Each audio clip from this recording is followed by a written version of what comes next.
என்னை ஆட்கொண்டவரும் நான் சேவிக்கிறவருமான ஆண்டவராகிய இயேசு கிறிஸ்துவின் நாமத்தினாலே அன்பின் நல்வாழ்த்துக்கள்.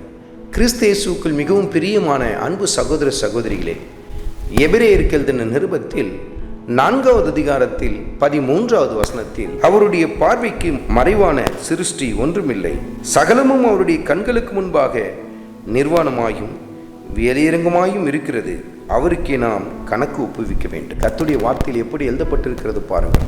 அவருடைய பார்வைக்கு மறைவான சிருஷ்டி ஒன்றுமில்லை என்று சொல்லி எழுதப்பட்டிருக்கிறது. சகலமும் அவருடைய பார்வைக்கு எப்படி இருக்கிறது? வெளியரங்கமாய் நிர்வாணமாய் காணப்படுகிறது.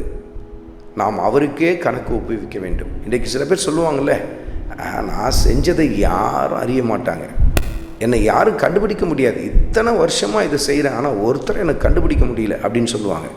இப்படி தான் கணவன் மனைவிக்குள் அந்த அருமையான அந்த குடும்ப வாழ்க்கையில் சில பேர் துரோகம் செய்வார்கள்.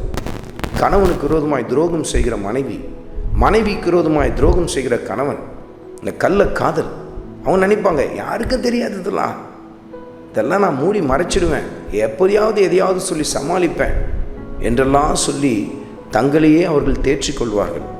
அப்படிப்பட்ட கொடிதான பாவத்தில் இருந்தாலும் அப்படி இல்லைன்னு சொல்லி சாதிப்பாங்க.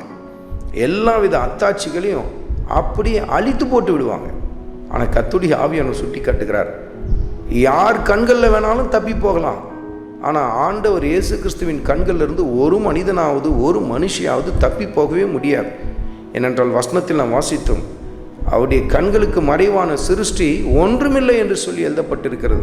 இந்த நினைவு மாத்திரம் நம்முடைய உள்ளத்தில் ஆழமாய் பதிந்திருக்கும் என்று சொன்னால், நாம் ஒவ்வொரு நாளும் நம்மை பரிசுத்தத்தின் மேல் பரிசுத்தத்தை அடையத்தக்கதாய் ஆண்டவர் இயேசு கிறிஸ்துவின் அண்டையிலே நெருங்கி போய்கொண்டே இருப்போம். பாருங்கள், நீ செய்கிற எந்த மறைவான குற்ற செயல்களாய் பாவ செயல்களாய் இருந்தாலும் நீ அவருக்கே கணக்கு ஒப்புவிக்க வேண்டும் என்பதை மறந்து போய்விடாதே.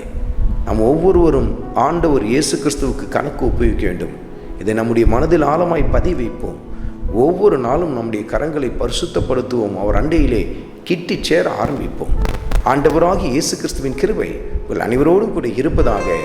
ஆமென்.